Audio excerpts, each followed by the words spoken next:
I was on mute. The catchphrase for 2020, which is now 2021 and continues to be the catchphrase. Welcome to Brockton Writers Series, everybody. Thank you very much for joining us tonight, March 10th, 2021. As usual, we would like to begin with a land acknowledgement. We acknowledge that Brockton organizers do our work on the traditional territory of the Haudenosaunee, Anishinaabe, and Huron-Wendat nations, and most recently, the Mississaugas of the Credit River. We acknowledge the ways that colonization, genocide, and racism have impacted Indigenous peoples, and that settlers have a responsibility in making space at events exactly like this for Indigenous voices. We all share the responsibility to critically understand and to challenge forces of systemic oppression. And for many of us, that includes recognition of how our ancestors as settlers have contributed to these colonial legacies with silence and with action. And I'd like to challenge all of you to think about how you're silent and how you act in support of Indigenous liberation. We'd also like to acknowledge that Black Lives Matter, and we will continue to feature and center Black and Indigenous voices, other people of color, and other underrepresented groups in our series. And this is embedded in our mandate. So we're required to, we're committed to it. Thank you very much to Ephemera series for hosting. I don't know, it's one of those words that I can't pronounce right. Ephemera series for hosting us on their online platform. Their events are the third Wednesday of every month. So their next show is 1 week from today. It's always the week after ours, but they're monthly, they're every month. It's one of my favorite events to attend online. So Wednesday, March 17th, please check it out. For today's lineup, we have a guest speaker, as usual, with a brief Q&A, and then our 4 readers, followed by a group Q&A for them. Each presentation will be a little shorter than we were in person. If any of you here are people that used to come when we were in person, it's a little bit shorter. We skipped the break. There isn't the hobnobbing aspect, but we do have the wonderful aspect of people being here from outside Toronto. So there are pros and cons. Please type your questions into the YouTube chat box as they occur to you. We'll collect them all to ask during the Q&As. So again, don't wait until a Q&A session. If something occurs to you, type it in the chat box then. It's a lot easier for us to collect them if they don't all come at once, and because there also is a bit of a time lag. Emily. Brockton Writers Series was founded in November 2009. Oh my gosh, that's ages ago, which means we've been bringing literary goodness to Toronto for over a decade. Our Brockton Writers Series volunteers are Hannah Amdemichael, Nancy K. Clark, Dorianne Emerton, Sonia Patare, and I'm Emily Sanford. And we have the pleasure of working together to keep the Brockton Writers Series going. If you'd like to join us, check in with one of us after the readings, and we'd love to hear from you. We would also like to acknowledge with deep thanks the continued support of the Ontario Arts Council, who make the series possible. During these pandemic times, we're also indebted to our gracious hosts and friends at the Ephemera series. Check out their event. And finally, our sincere thanks to you, our audience, for being here with us tonight. On to the show. Tonight, we have the pleasure of hosting Jen Sookfong Lee, who will speak to us about the business of publishing and inclusion. Please type your questions, as Dorianne said, into the chat as they occur to you. And now, Jen Sookfong Lee was born and raised in Vancouver's East Side, and she now lives with her son in North Burnaby. Her books include The Conjoined, nominated for International Dublin Literary Award and a finalist for the Ethel Wilson Fiction Prize, The Better Mother, a finalist for the City of Vancouver Book Award, The East of East, Gentlemen of the Shade, The Shadow List, and Finding Home. Jen teaches at the Writers Studio online with Simon Fraser University, acquires and edits fiction for Woolsack and Wynne. This is old now, I think. There's a new ECW in the bio, and she hosts the podcast for Can't Lit. So congratulations, Jen, on your new appointment. You can tell us a bit about it, and also welcome. We're really happy to have you here. Thank you. Thanks, Emily. I am still working for Woolsack and Wynne currently. The job at ECW, actually, I don't start till July 1st. So it's not old. I'm just transitional, which is fine. It's fine. Hi, everybody.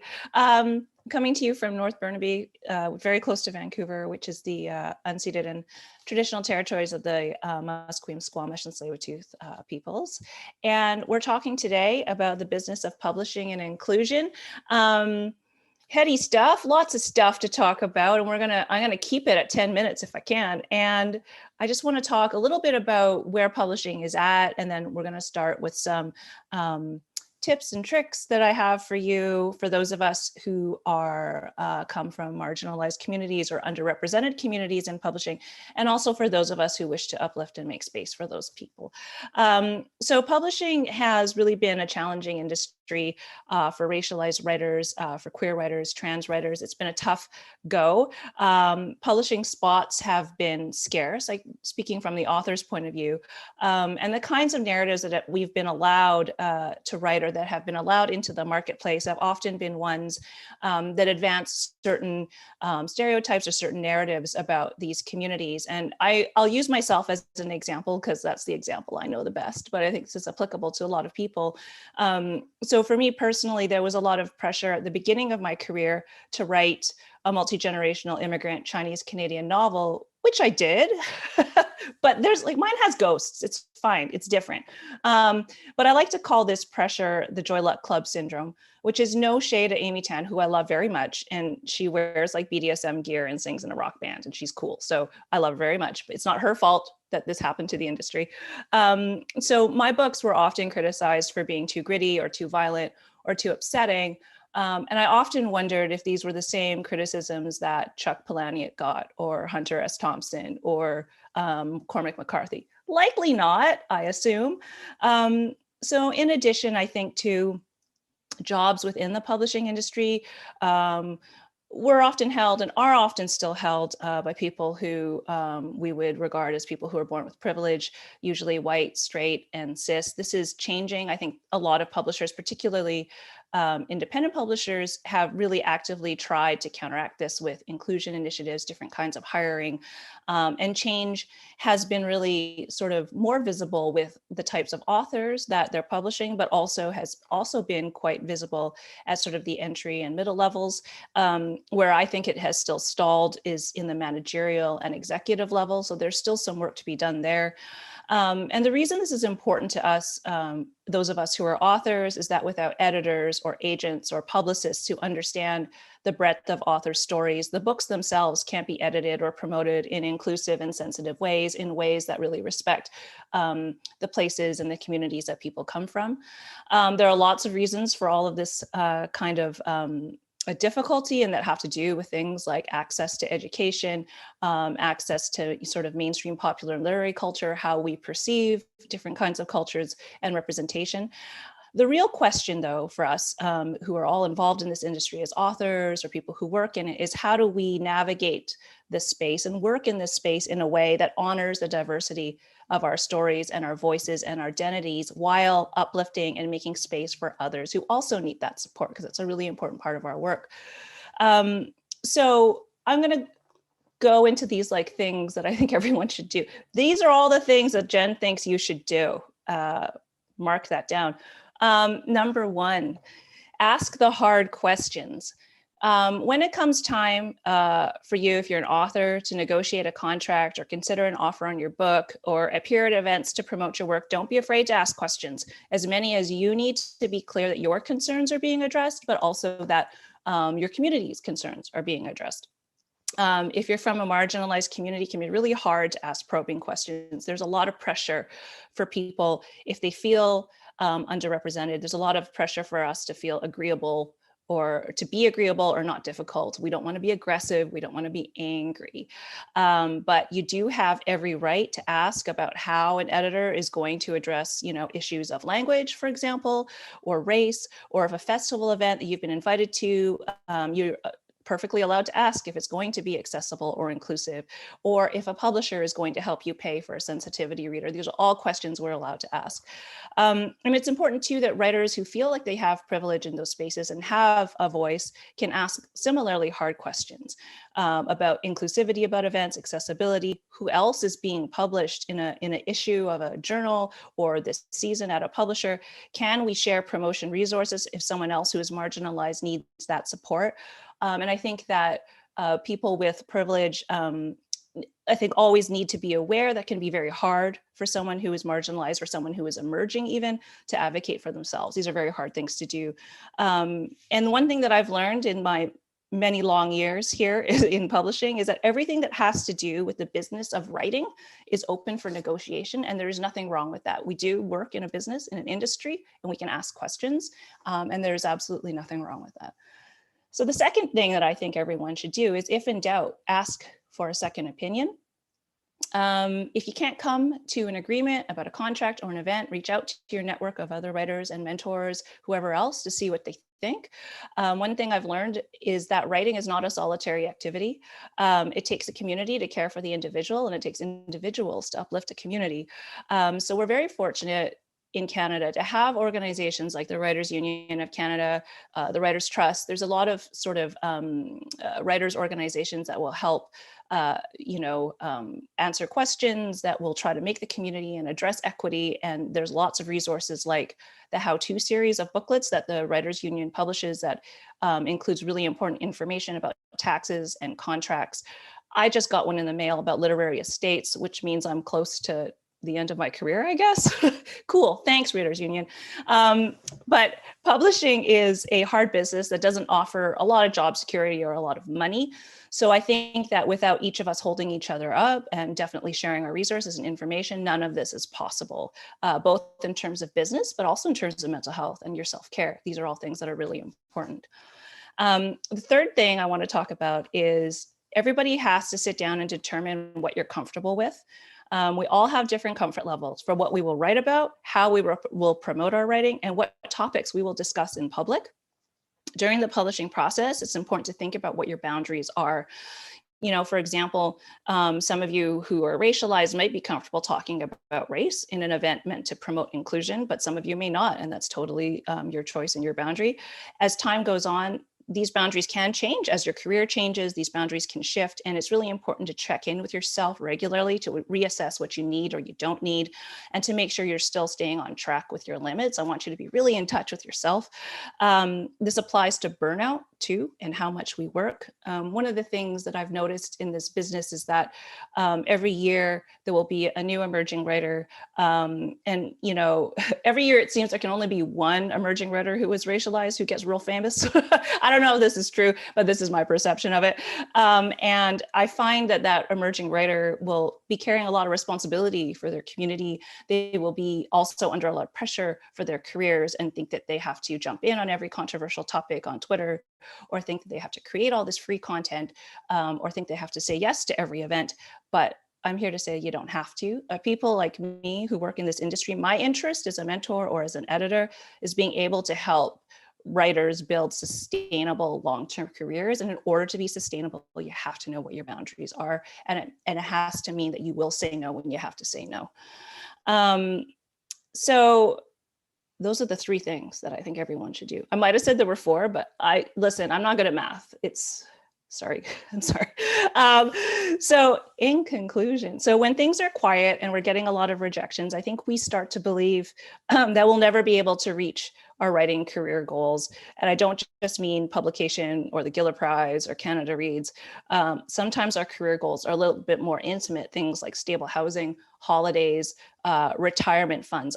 We can often think that all of these are for people with regular jobs and not for us. But it's possible, I think, to have goals and to work toward them. I just really want people to be mindful and engaged with your business practices, whatever they are. And that includes, like I said before, boundaries, scheduling, your money, your finances, what you're saying yes to and what you're saying no to. I think right now we're at a transition point where inclusion and things like how people who are from underrepresented communities have been paid lower advances than others. And all of these things are being openly discussed, which is like awesome. And these are things that were like, there was a cone of silence around these things when I was younger. And I think we have to be able to ride this wave and turn it into real change as we move forward. So I want to make sure that there's enough cake for everyone in this wonderful industry we call publishing. So that's it. So I guess now, if anyone has questions for me, I think I made it under 10 minutes. Thank you so much, Jen. I'm just looking at questions here, and Dorianne will be posting any in the chat too as we go along. Dorianne would like us all to know that she likes cake. So who doesn't like cake? I'm not a huge cake fan. Either the band, I know. You like pie? I like pie. That's yes, fine. In all figures. I yes. was going to say, is that naughty? Okay.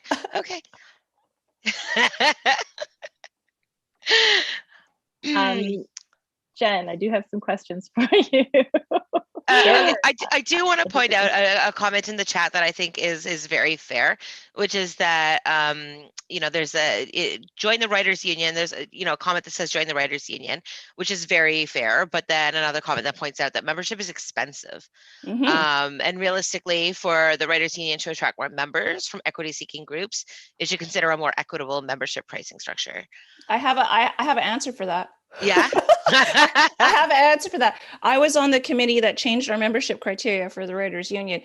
So now what's happening is it's a point-based system. It's not based on your number of books necessarily. It's a number of different kind of writing or publishing credits or education credits that go toward being eligible for a member. If you find that it's too expensive for you, I encourage you to call the Writers Union office, because they have a bunch of discount stuff depending on what your circumstance is or what community you come from or whether you're still in school. And if you really do find that it's too expensive for you, I encourage you to call the office. They will do everything they can to make it accessible for you. That's all. That is very good to know. That's good insider information, and thanks for being on the committee that brought about that change. Speaking of change, I have a question about change.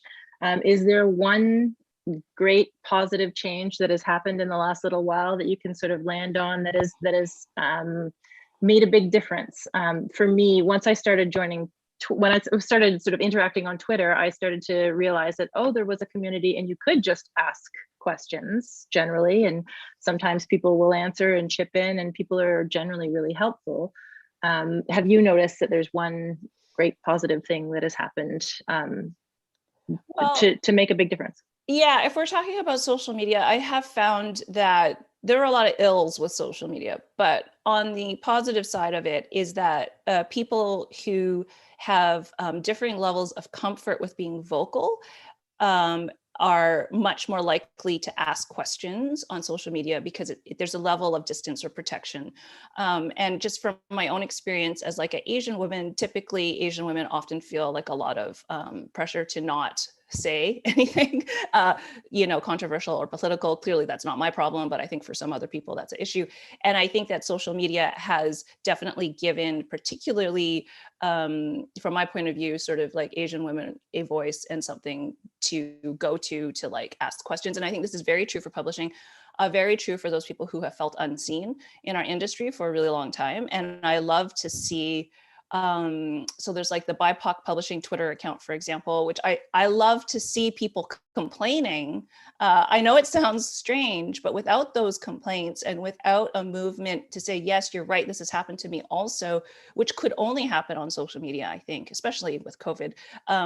Without any of that, the real change doesn't happen. And I'm really happy to see all of these sort of like initiatives with different publishers and different committees and different advisory panels to tackle this topic. And so, yeah, for that. And I don't think any of that was possible, honestly, without Twitter, which is like weird to say, but there it is.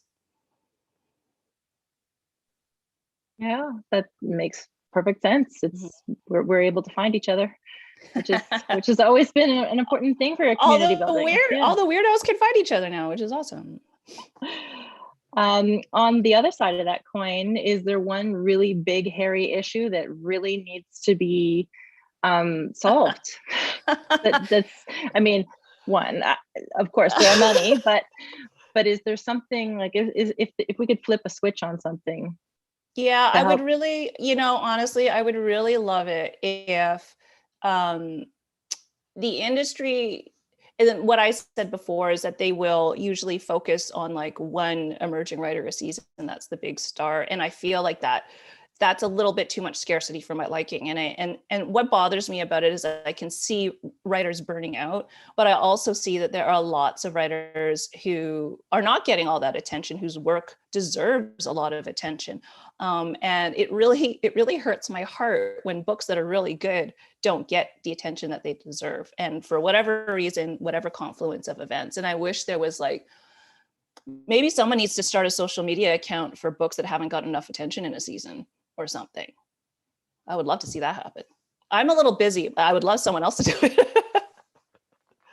Well, that's the thing, isn't it? Is that sounds like a great project, but somebody would have to take that on, and they'd have to take that on for no pay. Yeah, zero pay. Unless there's the money. And I think that's what marginalized writers are, we're told all the time, that, publishing is cutthroat because there isn't money. People don't buy books anymore. They read everything on the internet.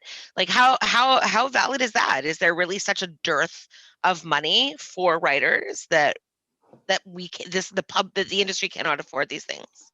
It's hard for me to say because I've never been a writer that got paid an awful lot, but I will say that so there was a hashtag What Publishing Paid Me, I guess it was a year ago, that like people were talking about what their advances were. And I have never felt so bad about myself in my life, because what I was seeing is that writers who were my peers, who came into the industry at the same time as I did, had the same number of books that I did.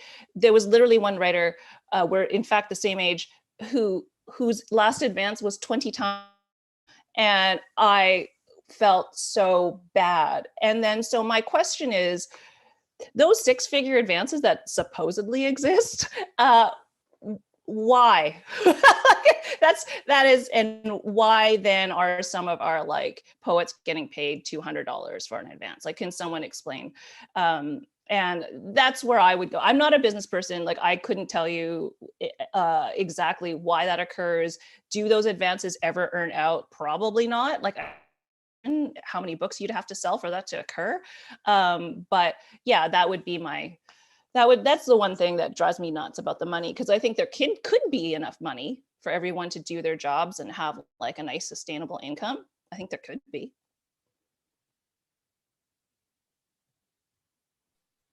Well, wouldn't that be nice? I think a nice sustainable income would be one flip the switch.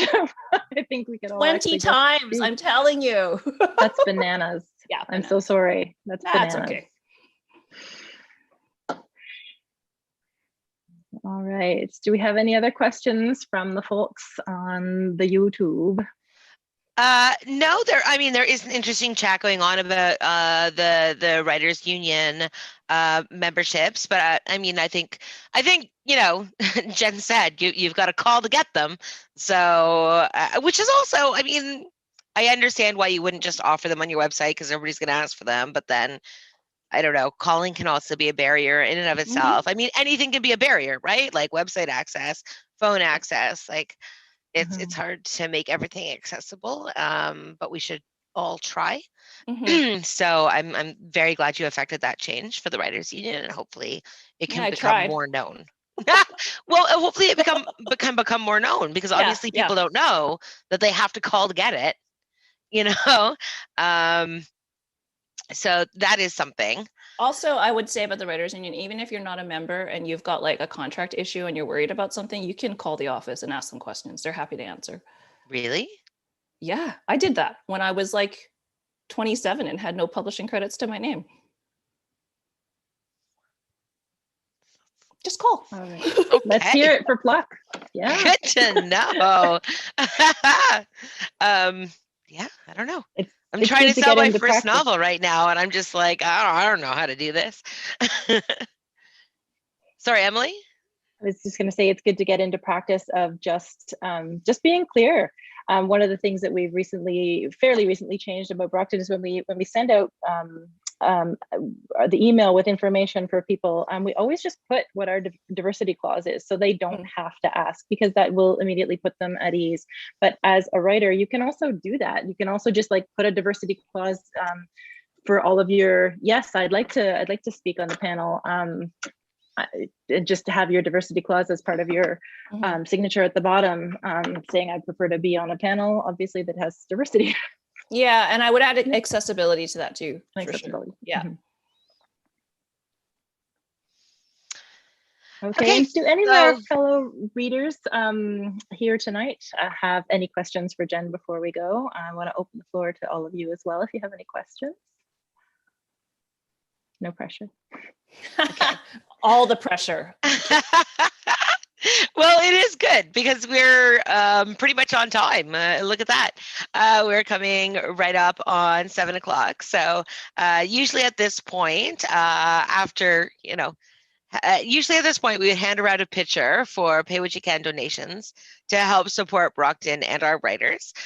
We do pay everybody. And, thank you very much to OAC and the people that give us money, but we also do really welcome donations from our audience.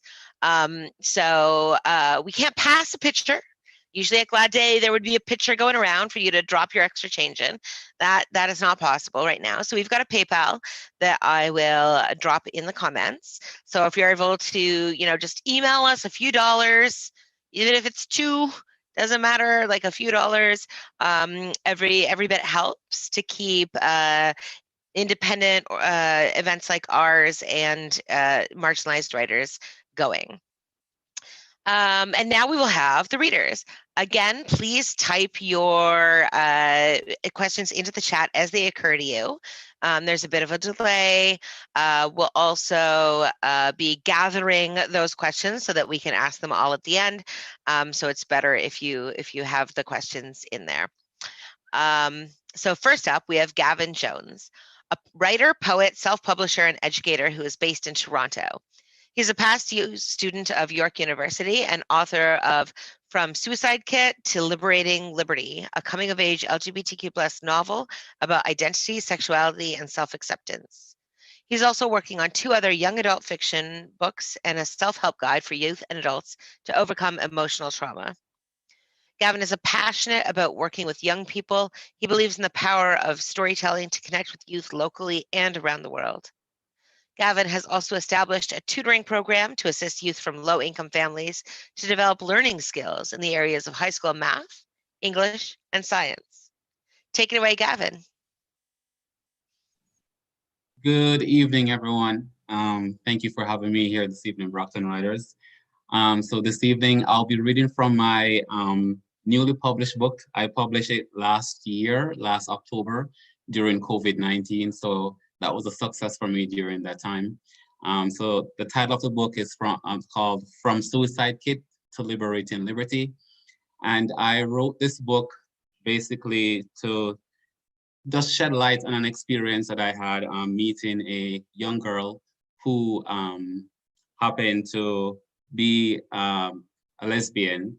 And so I took the story and I just tried to narrate something that could speak to other youths out there and to parents and to individuals who may come in contact with individuals who struggle with their sexual identities. So I'm gonna start off by reading the very first chapter of the book. The very first chapter is called One's Destiny. Liberty climbed down from the attic with her shoebox tucked underneath her arm. As she walked into her room, she whispered to herself, "I can't do this anymore. I hate how I feel inside. I want to end it all today." She sighed and held onto her box tightly, but the fear inside her wanted to let it go. It was the type of roller coaster fear that sends shivers all over her body. Even though she wanted to let it go, she trembled and held on as tightly as possible. She opened the box and shuffled through it. Finding the previous notes she had written, she gently picked one out. It read, I somehow wish I was still 7 or 8. My thoughts were innocent then, and I only wanted to be a little girl. She slowly put the note down and continued to go through the contents of the box. She found a handheld mirror.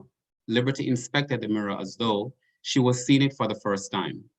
The mirror was black, except for the handle, which was gold. On the back, she had written, "My best friend." And beside the words were two heart-shaped rainbow stickers. She looked in the mirror and studied her beautiful dark skin. Liberty, however, did not think she was beautiful. She thought she was the ugliest 15-year-old alive. She examined the tiny freckles on her cheek and gently touched her coarse hair.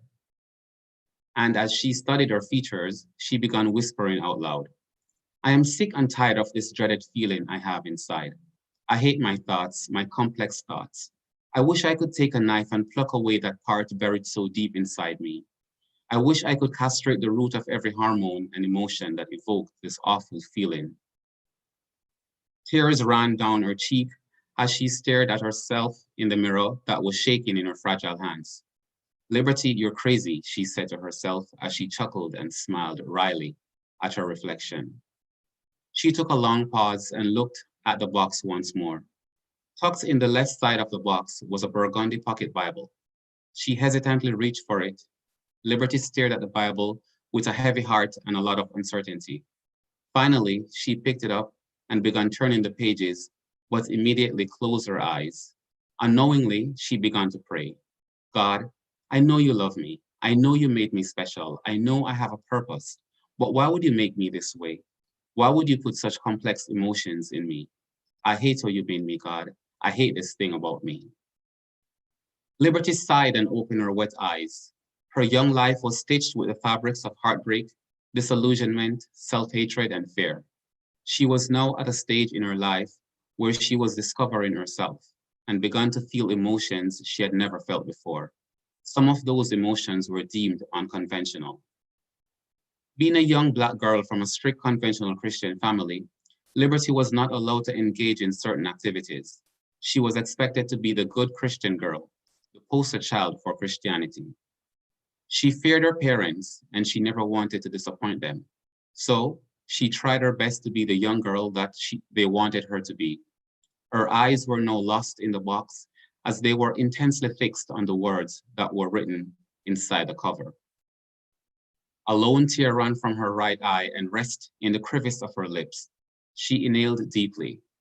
Liberty inspected each letter that made up the words. She thought about the sounds the letters made and what they meant to her.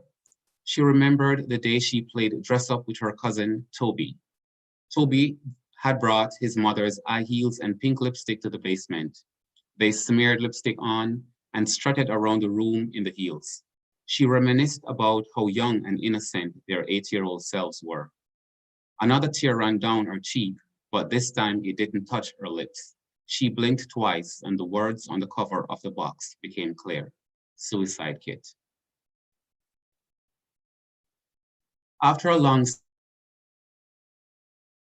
sigh, Lauren began speaking to her reflection. "I want to tell someone about the things I'm feeling inside. I wish more than ever someone could look deep into my eyes and see everything that was going on inside me. Do all teenage girls feel this way? Are they also overwhelmed with these confusing sexual feelings, feelings of shame and the burden of continued secrecy? I'm afraid to speak with the youth leader at my church. What if they judge me and think the worst of me? I'm afraid they will tell my parents about what I share with them. The church condemns and banishes people like me. They would judge me and say all manner of evil things about me. How can a young girl really understand what's going on at this stage of her life if no one will listen and understand? God, I hate myself. I hate my existence. I hate looking at the reflection of my parents' innocent child, knowing that I am a disappointment. I'm afraid of being different. I'm afraid of what everyone else will say about me. I am confused about who I am. Isn't it wrong to look at another female with lust? Isn't this a sin? The type of sin pastors preach about in church? They say these feelings are wrong, but they feel so right to me. Why was I born with such an unwanted burden? Why is it so wrong, but feels so right at the same time? How is it these feelings bring me so much comfort when I'm around some of my friends, yet I'm filled with anxiety when I want to express these feelings? How do I confront my mother and father with such a thing? They will disapprove of me and disown me. I've heard and seen how they treat people who are different. My parents are very homophobic and they scorn people who are homosexual. I wish I was still innocent. I wish these thoughts and feelings lay dormant. I wish they never reached puberty. I wish they remained where all my unwanted behaviors are. Now, God, do you understand why I no longer want to live? She grew pale and weary as she questioned God, but her mind didn't stop there. Liberty thought back to 1 year ago when she was 14, when she could not understand or truly process what was happening to her brain and her body. She had written a 5-page letter telling her parents how devastated and confused she was feeling. Liberty told them how she hated being a teenager and that she didn't understand all these new changes she felt within her. Liberty, a gentle and caring girl, had become closed off and easily angered. She would also isolate herself from her siblings. She wanted them to understand and help her to come to a realization of what was happening to her. But Liberty knew she could not tell them exactly what she was feeling. Her parents, being Christians, looked at the situation one-sided and were convinced some type of demonic entity had entered their child's body. Her parents even speculated that someone may have given her drugs. They thought she had a boyfriend and that he might be influencing her to behave badly. Their assumption about the drugs were based on a recent news report that read, high school students caught selling pot-laced brownies to their classmates. They considered every possible teenage challenge they could wrap their heads around. However, there was no suspicion that their innocent baby girl could possibly be a lesbian. Her parents thought the one thing that could help Liberty was to invite the church to pray for her. Liberty wanted to be cured, so she agreed to the prayer meeting. The prayer group visited, they prayed and rebuked demons from Liberty. They anointed her head and body with oil and convinced her God was going to work a miracle. Liberty's desire to be cured led her to believe everything they were saying. She wanted to be a new girl. Therefore, she absorbed every word of healing and restoration that was preached upon her. She wanted to be normal, and she wanted to feel secure.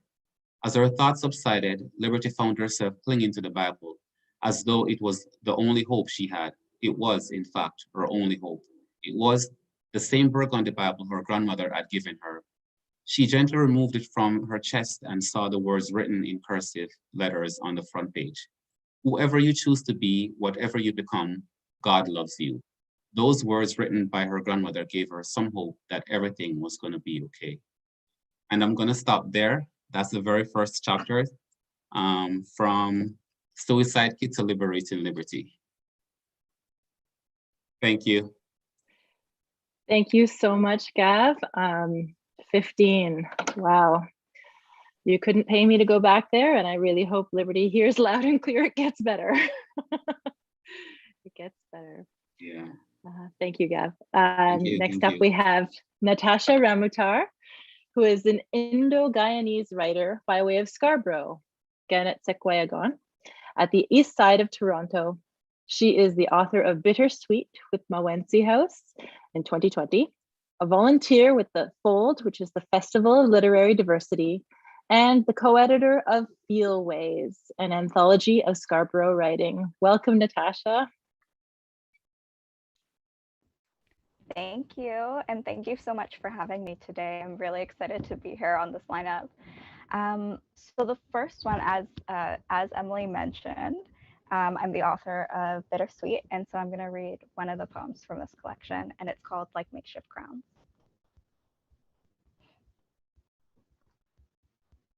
Could we speak about joy for once? About July nights by the lake? About dripping marshmallows over the rising smoke of the bonfire? About the laughter that filled our bodies, got caught in our throats as coughs, in our eyes as tears? Of the 5 of us tripping over stray branches in the rouge of toes pressed in the sand around a withering fire? Of stretched nights squeezed in a McDonald's booth meant for four. Of us comforter-wrapped slugs on worn basement carpet, hair piled atop our heads like makeshift crowns. Joy is not a whispered story, but a wailing manifesto of rampant roots reaching for the heavens, of tides pulled to shore by a wanton moon, of flecks of dried ketchup painting the table, of the weathered stars winking at us through the 4x6 window. We drive out under the vast night sky, looking up at the moon through the sunroof, the bass from the stereo shaking the frame of the car as if it's laughing. Could we speak about dreams? About us making a wish on the star falling into the lake for more nights like this, where we line up along the rocks, toes grazing the water, our giggles rising with the tide as if to say, I am here. Thank you. And I'm also going to read a few new pieces as well. The first one I'm going to read is called Tamakachi. And it's a bit of a little kind of nostalgic-esque poem. In 1,000 years, this poem will be forgotten too, like an unopened email in the trash, like a dream lost to vicious waking. I ask the earth instead to cradle our long dead devices, hold rusted gears in mercy. Not all these love stories merit monument, but every story is worth its weighty moments. The first time your heart beats like that hungry digital pet, its fingerprint soiled on the hem of your shirt, or when a heavy silence traced your shoulders so gently that you'd already abandoned thoughts of swapping the eroded battery. Language loves to struggle against feeling, stays fickle to meaning, but I hope these words are worth something in the end. Should the sand and soil be more generous than time, I ask them to remember us. Tangled toes, soul to soul, pollen in our eyes, our fingernails leaving dirt on a shared screen. The next one I'm going to read is called Secondhand to the Clockmaker. Do you think the time is linear or cyclical?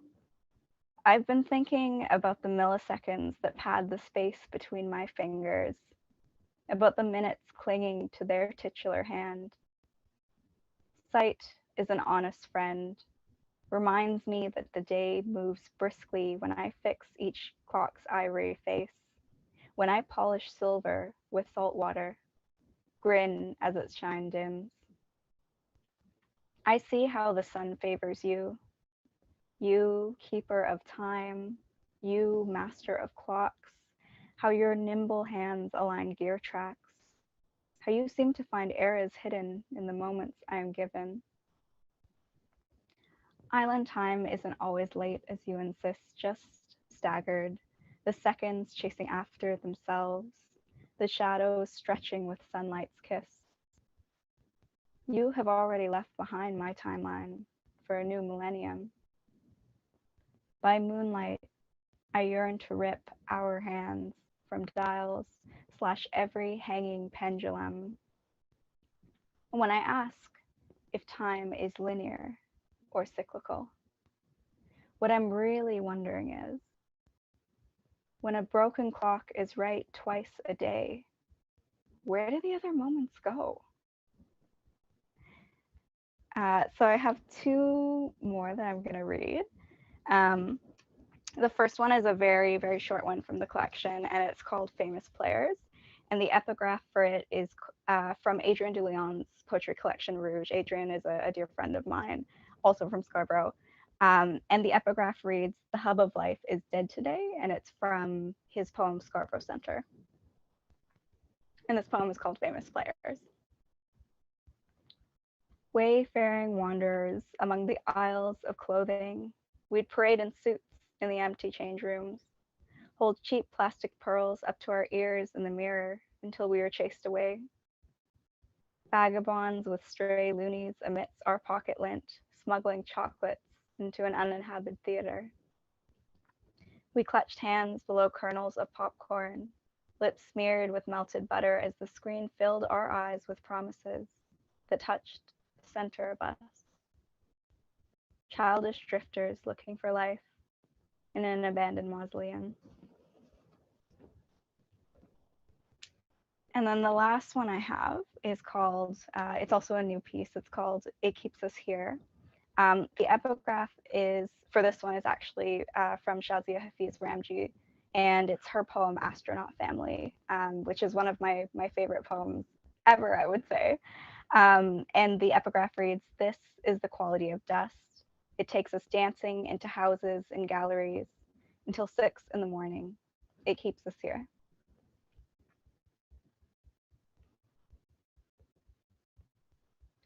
The cab driver says everything in Vancouver skyrocketed after the Olympics. And I feel relieved that Toronto wasn't eligible, but unsettled by the narrow mist. The truth is, my own home was just one subway line away from being a carbon copy with a smaller shoreline. Perhaps these cities have always been twins born apart. When these buildings are raised, nothing but broken brick and splintered wood, do our footprints look identical in the dust? Do your dreams, unlatched from this place, ride out the summer breeze, tangle with my own atop rusted jungle gyms? The poet said that this is the construction of an act of love, that poetry is a construction of an act of love. So I lay each line like steel frames and wooden boards, cement adjectives to each dodgy noun. Ask metaphors if they might carpet the floor just for a moment, so I can invite you in. So we can sit around a drafty living room, sipping tea and trading stories. I think that solidarity is built in both love and pain. I think that kinship is when I am looking through a window at you, only to see myself looking back. Thank you.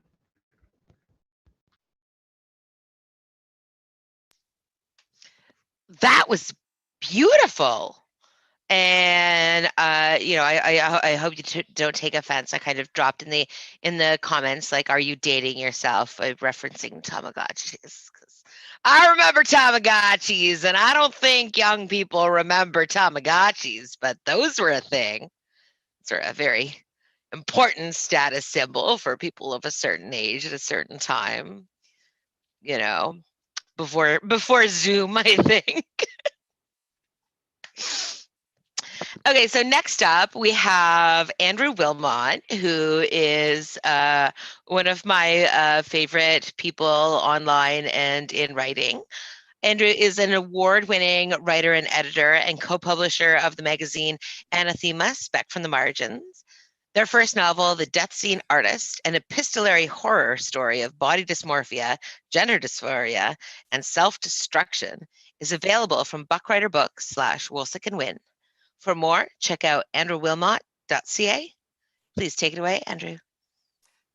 Thanks, Dorianne. And thank you, everyone. I'm really glad to be here with all of you tonight, even if I'm low-key anxious. I was going to give a bit of a preamble about the book, but the bio essentially covered it. But I do want to give a small content warning, because Jen mentioned in her talk in the beginning about how we all have to kind of find our own comfort levels, what we're comfortable with. And I'm comfortable with horror, especially body horror, partly because most of what I write about is my own experiences with body dysmorphia, gender dysphoria, and all kinds of fun stuff around that. So I'm going to be reading from my first book, which Jen also edited, so I can blame her for some things, but I never would. And yeah, so just keep in mind, horror. This is from a chapter called The Buddy Holly Incident.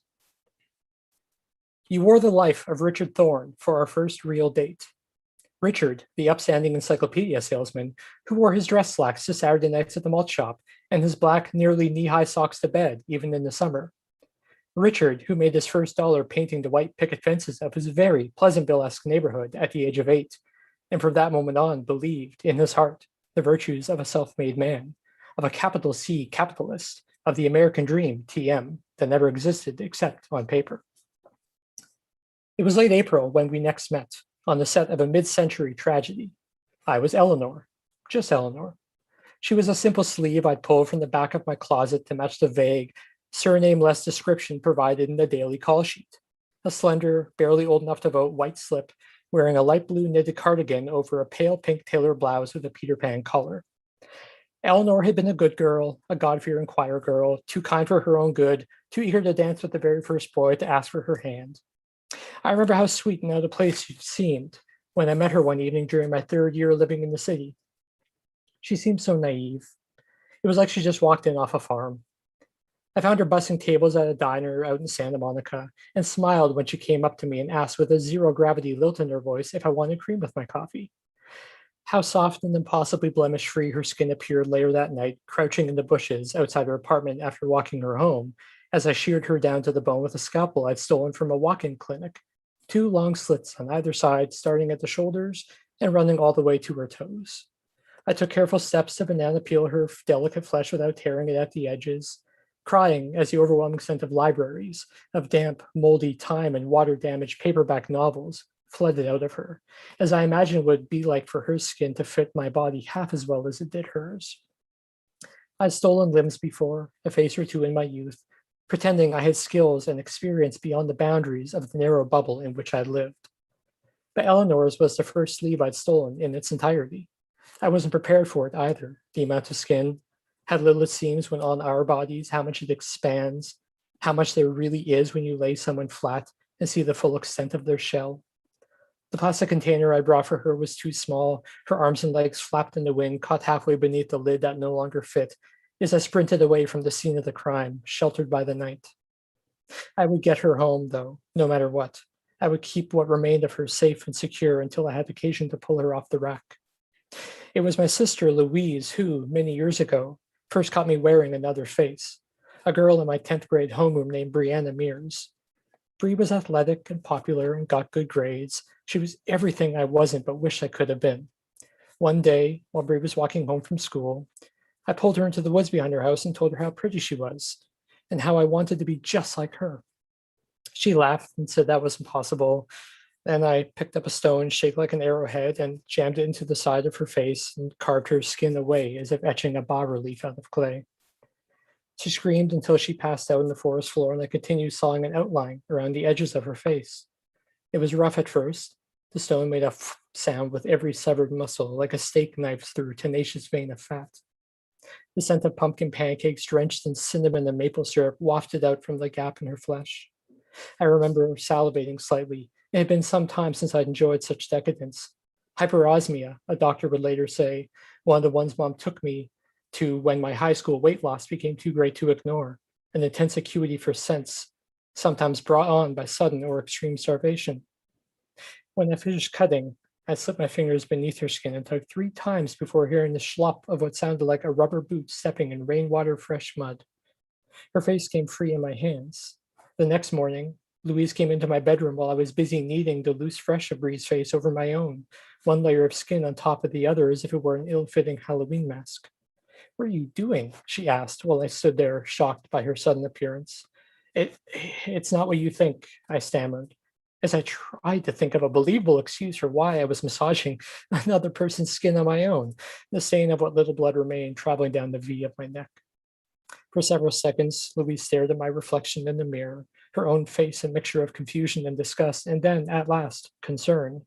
She nodded once, slowly, and backed out of my room, gently pulling the door until it clicked shut. She wouldn't speak to me again about the matter until a month after Dad's funeral, when she told me she understood if there were certain things I didn't feel like I could talk to her about, that it was okay to be me, and that I didn't ever have to wear a second skin around her. "Because we're all we've got," she said, as I slowly removed the face and hair of a young woman I'd met only a week before in a park across the street from my school, and smiled at her lovingly as myself.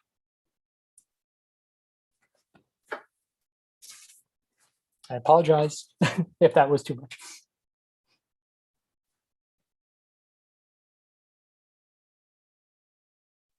Thank you, Andrew. That was not too much at all. It was wonderful. And thanks for the warning ahead of time, just so that we could prepare. Next, we have Lila Malik, who is a diasporic Desi writer in Etobicoke, traditional land of the Huron-Wendat, the Seneca, and the Mississaugas of the Credit River. She has been published in various literary magazines and thrice shortlisted for creative nonfiction prizes, and is a recipient of an OAC grant for her first volume of poetry, which is forthcoming. Welcome, Lila, and we look forward to your reading. Thank you so much. Thank you for inviting me to read with you. It's been a pleasure to hear the work of all of these great writers. The pieces I'll be reading tonight are from a manuscript I'm in the process of finalizing, and I don't want to over-explain them, but just for context. The first one is inspired by a 400-year-old tree in the middle of the desert where I grew up, and it's sort of a rumination on how the land might tell a sideways story of that place, as well as maybe some warning around our relationship to that land. So the first piece is called Acacia Honey. The taproots of this undead thing suction secret life from nitrous skies, burrowing a sediment archive. This last ancestor, anticline islanded, garlanded by a filth of lovers with sweet skins, card vessels stained black with ambrosia, bark bloodied with the passion of 1,000 dull rust blades. All the while, worker bees beat vain hamuli across oceans, heave pollen dreams, swollen with home fictions, off to pull nectar from salt. Remember when they called it 2 seas? Drunk on an earth that could birth twins, sweet and saline, beginning a life's work of dissolution. Just humans air swimming, dry-eyed, clumsy limbing, just humans still finger counting camels and petrochemicals, throats slow filling with wet fire, engulfing true names and membranes, tsunamis and tectonics, birthing new horizon lines, just humans still dancing, Fujeri feet on a rising tide. Second piece is funny to read in this moment when people are traveling much less than they used to. But it emerged in a different moment when I was observing the ways that people, and especially people from this part of the world, often seem to become instant experts when they travel to or through places that are new or unfamiliar to them. A special combination of ignorance and arrogance. And by contrast, the deep and complex histories that are invisible to them. The second piece is called The Organic Properties of Sand. Before you were born, gods traded in silences, worked blood into earth, mud wombs hosting tiny hominid spines, ever fetal courting serpents and seeds. You, an eastbound bird, bright-eyed millennial, aluminum husked. God your own way from up there. Gray sand with a stopover snickertini, eye rolls behind glass. Just dust and towers, tumbleweeding through nothing. Naked eye, baby blind to beyond, teeming life stories of particulate matter. Never mind plasticine mollusk songs still circling. Never mind the first flood, Gilgamesh and his jigsaw heart, necropoli of eternal youth, each generation with brave new names, breathless, bloodthirsty with hope. Or oil rigs. Drill bits spew flecks of black gold, Never mind hungry blue eyes, fine aqueous membranes perforated en route, cocktailing sweet with brackish, so sorry. Never mind. Only the poor know thirst. And in the desert, when sun sets on Orem and crude, we still dream water. After dark confessions, coastlines eat their feelings, fading memory of mangroves buried alive. Never mind last rites for dying coral.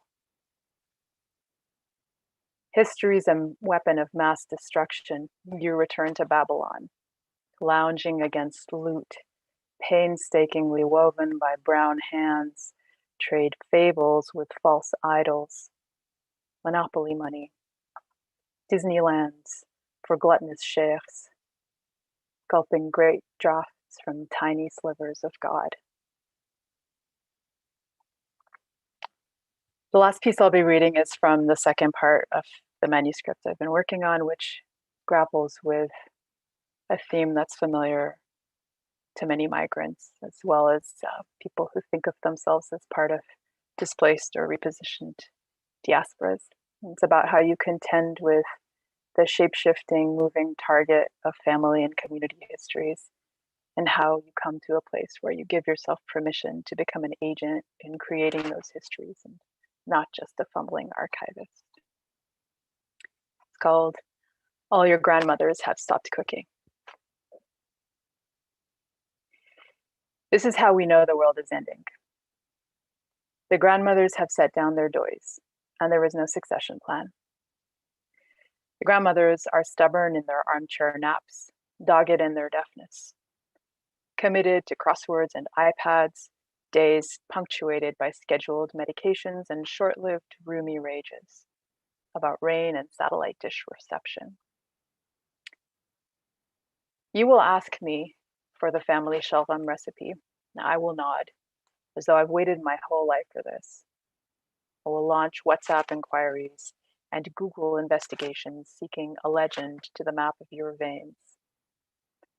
I will ask whosoever still breathes and cares, whosoever holds fragments unbloodied with grudge. I will stitch the patchwork and call it our flesh. We will not use mustard oil because it is banned in this country, as well as unneighborly, also because erucic acid will kill you. We will buy garam masala from the desi store, some sweaty stranger's measure of spices grown, ground, and packaged in an undisclosed facility marginally closer to your so-called point of origin, misting carbon across oceans to get to you. I will cross-check whether a shalgam is a standard turnip or some other hyperlocal brassica, and fret over the algebra of red meat. Beef is too tough, lamb is too distracting, goat is rangy, and what actually is mutton? Behind this, planet whispers sit like lead on the gilt gullet. I will utter silent prayers over heat that spreads a circle across the glass-top stove and into the steel pot, feeble-bottomed but stout, with, on my honor, promise to protect no old world cancerous castaways on my watch. And Bhoon. Bhoon like a grandmother, like your life depends on it. If a shalgam is not bhooned and no grandmother is there to seize the doy from your hand, is it still a shalgam? We will somberly proclaim this to be the alchemy of our DNA. We will perfect the dish, imagining the grandmothers into a Kodachrome era with brighter flavors, better fashion, and more precise truths. Tongues warm wagging, doys aloft. We will set it on a bed of basmati, ignoring inner voices that ask which grains were collected and deposited en route. We will use forks because we've forgotten how to use our fingers, and also because germs. We will imagine the future secure. Chew thoughtfully. Summon every ounce of effort to enjoy this resurrection of memory. Forgetting until a grandmother cackles gonglu between mouthfuls that they had a whole other word for it, that there never was a family shalgam recipe because they called it something else. This is how we know it is okay to become a vegetarian. Thank you.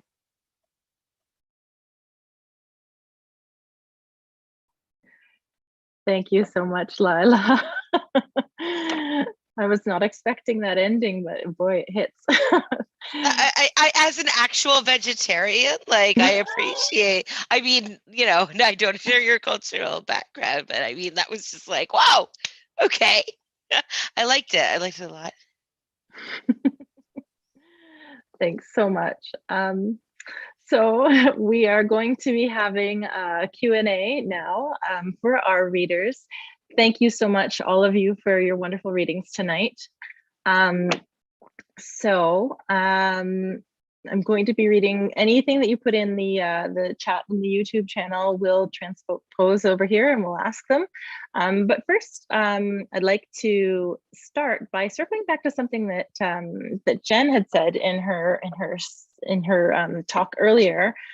She had talked about success and how that might mean different things for different people. And I'm wondering, from your standpoints right now, each of you, what is your I should say your next idea of success, because it's a moving target. It does move and change. So what's your next idea of success? What does success as a writer mean to you at this point? And I'm going to pick on someone. I'm going to choose you. I'm giving you a little bit of warning here, so I'm speaking slowly, but for this question, I'm going to go alphabetically. So I'm going to start with Andrew. Do you have an idea of what success might look like for you right now? Curse the alphabet in my name. It's going to sound more morose than I think I mean it to, but right now, success for me is actually writing again, because I wrote about this in my essay, but that's the thing that the pandemic kind of kicked in the teeth for me. And I've been, plotting things and taking notes on things and inundating myself with material. But just, it's almost been like a constant low level sort of anxiety about actually putting pen to paper again. So, that's a big one. In terms of actual writing success, beyond actually writing again, I don't know. I kind of have this mindset of just not thinking about that and thinking more about the next thing and just getting it out of my head and pushing it and pushing it and pushing it, and whatever happens, happens. But I know that if I stop, these things don't stop populating my brain. So I try not to think of it in those terms, but also will fully confess that my day job, the thing that I rely on, is not this, it is editing. If I had to rely on this more, I might have more of a plan in mind for that. But yeah, right now it's more the immediate of just, I need to pull my head out of my ass and get back to it.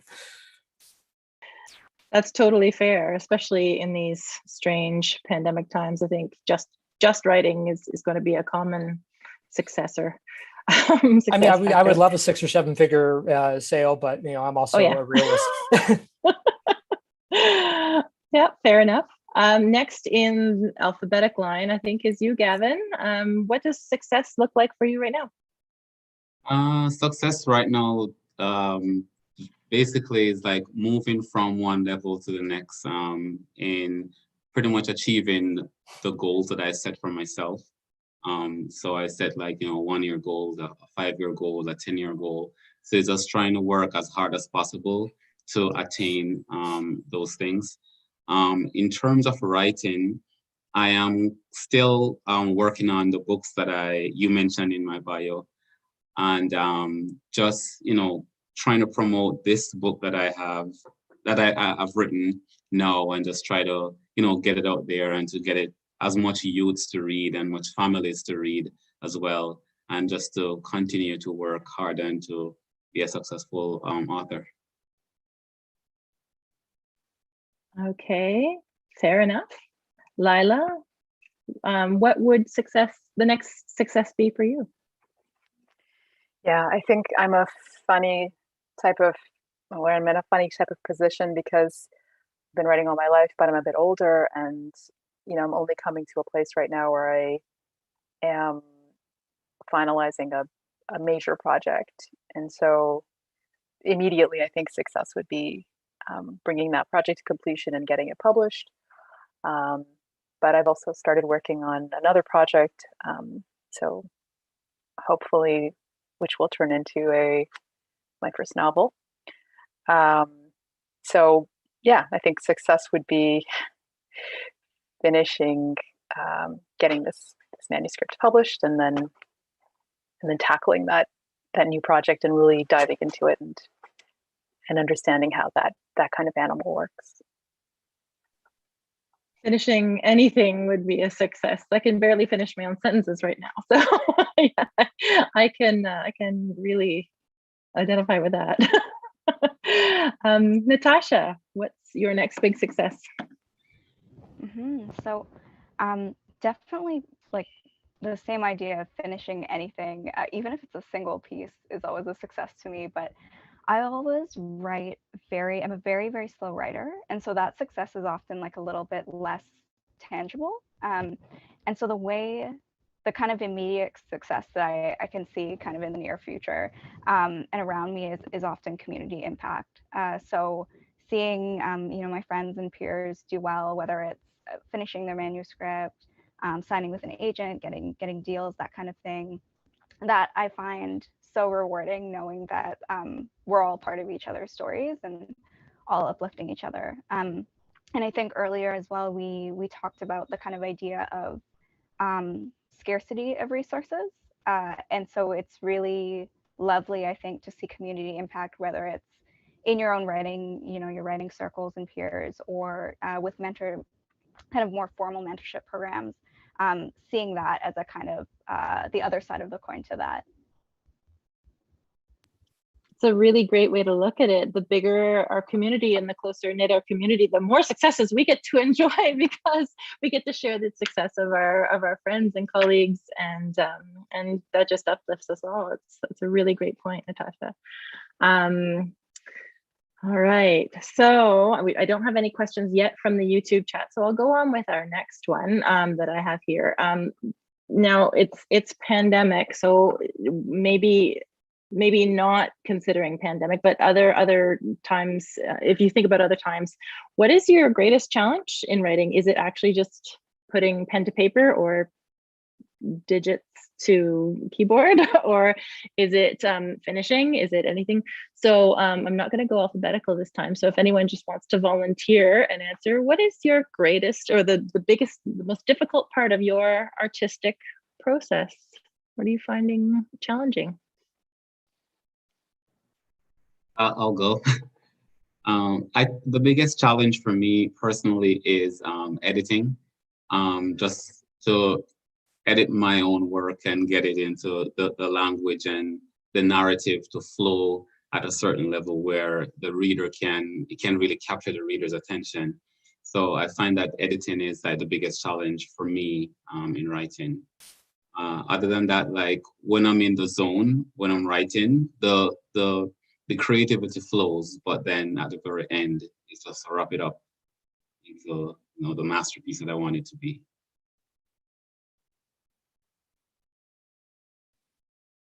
Anyone else for challenges? What do you find challenging in your artistic process? I can go. I think for me, it's something that came up a little bit earlier. Some of it is just the material constraints and, finding a way to justify the time and the resources that it takes to actually to take this seriously, as opposed to pouring all my energy into a day job and a paycheck and whatnot. And I think it takes a lot of, I think I've benefited a ton from the kind of community support that Natasha was talking about earlier, and some of the work that Jen was talking about earlier as well. Just those very explicit and specific types of support have really enabled me to take it more seriously and to give it the kind of time and energy and resources that I think it deserves. But it's an ongoing struggle. Very good acknowledgement. Yeah. I think for me, the biggest challenge is always just putting the, as you said, like the keypad to the Word document or whatever it is. I find getting started really, really hard. And I can do like outlines for days, but when it comes to actually carving out that time and forcing myself to sit down, that's the biggest challenge and the most daunting task.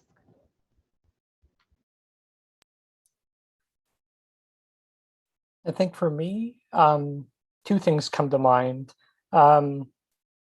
Both kind of a nature of what I do, as an editor outside of this.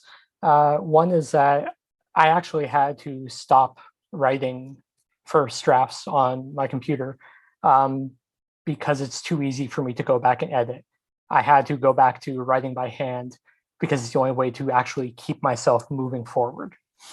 And also, I'm first and foremost a dialogue writer. I started with screenplays, and my love, of wanting to write came from film, despite reading my entire life. And so that's always been my natural thing. And I get into a flow with that when I'm writing by hand. I don't when I'm typing. But the other sort of issue that I find gets in the way is, I think it was Natasha who said you're a slow writer. I'm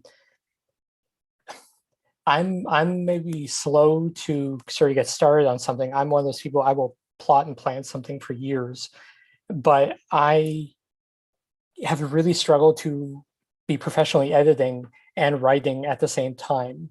And so I will have to basically save my writing for gaps between contracts. And then for me, it's less of a marathon and more of a sprint. So I will get an idea out rather quickly. I think this thing was written, the first draft of this was written in a month, but it was a long. It was, I'm measure 1,000 times, cut once. So it was a lot of that. And also my first drafts are messy as hell. It is bare bones and dialogue stringing together plot threads as if, duct tape holding the world together. But yeah, the biggest issue is that I still, after 9 years being a freelancer, I still struggle to balance the two of them. So I wait for gaps between things. And so this is a weird thing to complain about. I'm not necessarily, but the more work you have, which is a very good thing, the less writing I'm doing, because I'm just not carving out those times unless I actually say, I'm going to take a week off from my day job. And then I can at least get started on something and the ball is rolling. Once the ball is rolling, I'm fine. All right. Wishing you many rolling balls, because that's what we all need. Yeah. So we have a question from YouTube, and it comes from Drew. What mood draws out your best creativity? And I don't think creativity is a mood. So what is the mood that draws out your best creativity? Who's an angry writer? That's what I want to know. Andrew, care to elaborate? My mind works fastest when I'm angry. That's what it feels like. It's like almost an anxiety trigger where the brain feels like it's on fire. But also those are a lot of the stuff I tend to write is personally political. And so it kind of these days needs a lot of anger. There's not really a lot of comfort with those things, or with various things I deal with. There's also a lot of anger rolled up in the fact that like I'm angry that I have certain things I'm still working through in therapy and in my writing, which is cheap therapy. Yeah, so it definitely anger is like the spark. I need that. If I'm in a very comfortable, sort of relaxed sort of place, I'm not getting anything done. Maybe some painting, that's it.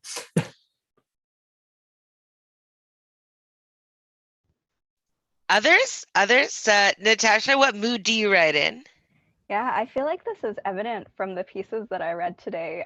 But whenever I'm feeling nostalgic, or like thinking back to a really joyful memory, that I think is what happened. I think lately, anyway, is what happens to spark new work or get me back to the page. And in particular, it's very funny, but specifically if I'm feeling nostalgic on a rainy day, like if it's dreary out. I think for me, Sounds it's so poetic. yeah. I think for me, it's probably sadness and loss. And I think Andrew said cheap therapy. I think that's definitely what it's been for me. For me personally, it's when I'm anxious, like when I'm, having like moments of anxiety, that's when I write the best. It just flows. That's great. That's handy, especially during these strange days. And speaking of which, our next question I was is all going to about say, these this is a strange segue. I had a dog named Segway once. No, I didn't, but it works.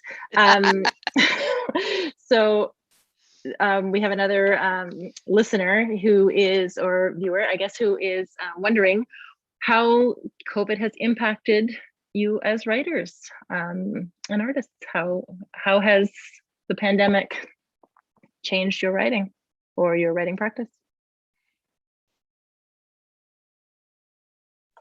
I can go. Well, I got laid off, so now I have lots of time. It's great.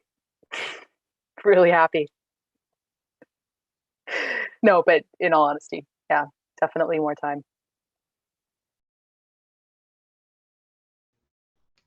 For me, I often get a lot of ideas by being out and about in the world. And so it's been, being under lockdown and not going out has been, I think, a little bit challenging when I'm trying to come up with new topics to write about and that kind of thing.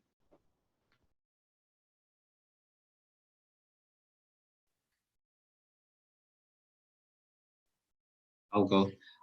For me personally, it has not really affected me personally because I published a book during COVID. So it was more so a driving force behind me personally in terms of like, okay, it's lockdown, you have all the time in the world to work on, to finish your book and to get it published. So that's what I did.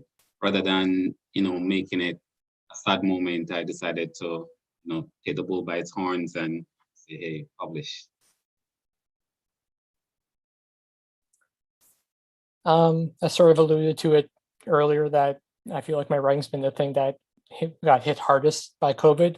Part of that is, and this is so cliche to say, but I'm someone who, I love writing in cafes and restaurants and things like that. And just losing that, and not even necessarily with other people, although there's at least one other person I write with occasionally, and would love to do again. For the most part, it really has been this just complete shuttering of momentum. Like I finished a couple of things that were already in draft stages, but between the start of COVID and now, I have written exactly one new short story that is an absolute mess of emotions, but I need something, I need to get out. I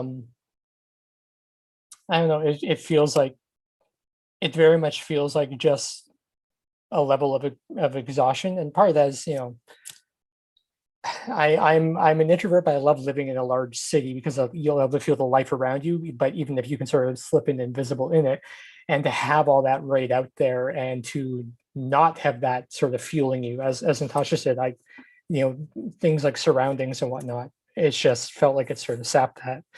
So for me, my writing practice has just been inundating myself with as much pop culture. I think I've watched almost 300 horror movies since October.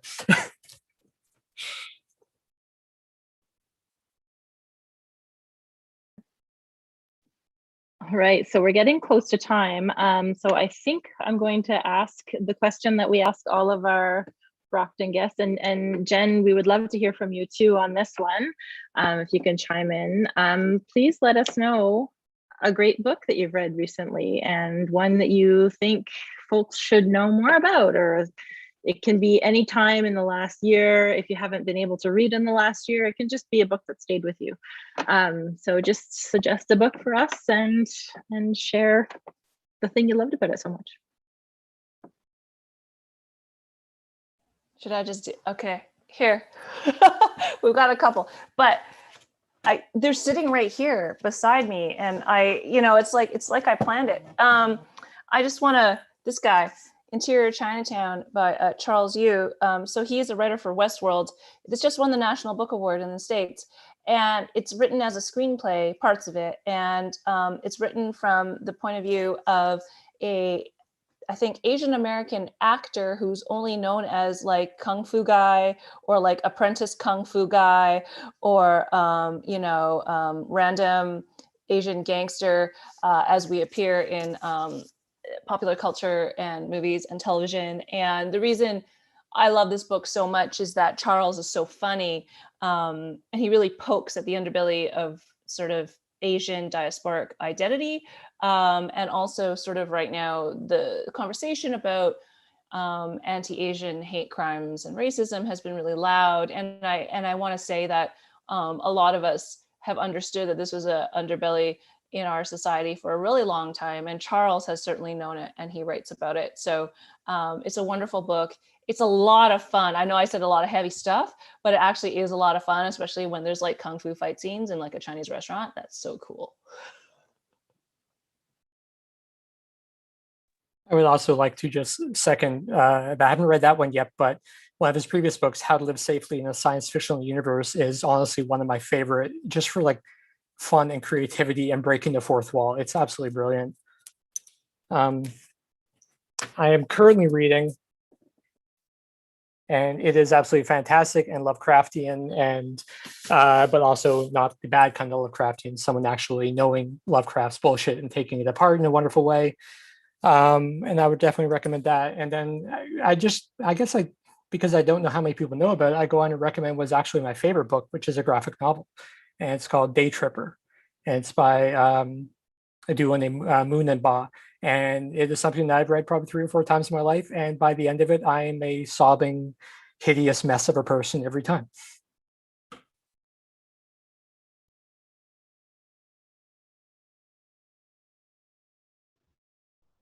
So I'm going to recommend 2 poetry collections. One is Lily Wang's Saturn Peach, and to me, it's like walking into a dream. I love it so much, and I come back to it a lot. And the other one that I'd recommend is Jay Simpson's It Was Never Gonna Be Okay.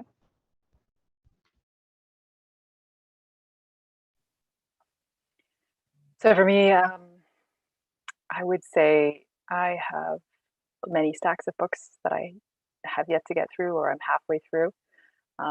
But the one book that I got, I raced through really fast last year was Bernardine Evaristo's Girl, Woman, Other.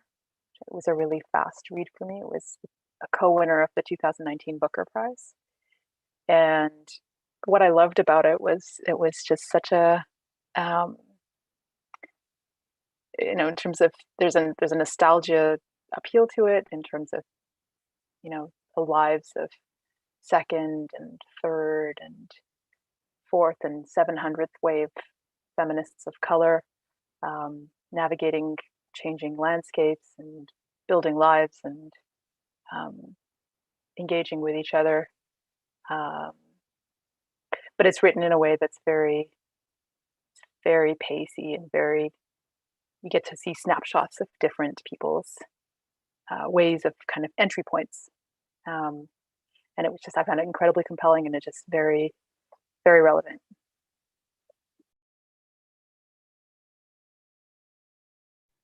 A book that I read last year was You Can Heal Your Life by Louise Hay. It's basically a self-help guidebook in terms of like how you can heal your life, like heal the emotional traumas that you're going in your life by, coming face to face with them, addressing them, and just basically be at peace with yourself. It has really helped me personally, and so I've been using it as like a guide in terms of like how I deal with certain situations that I've encountered, how I deal with, how I move, moving into the future with my own personal self. So that has been a really good book that I've read last year, coming into this year as well.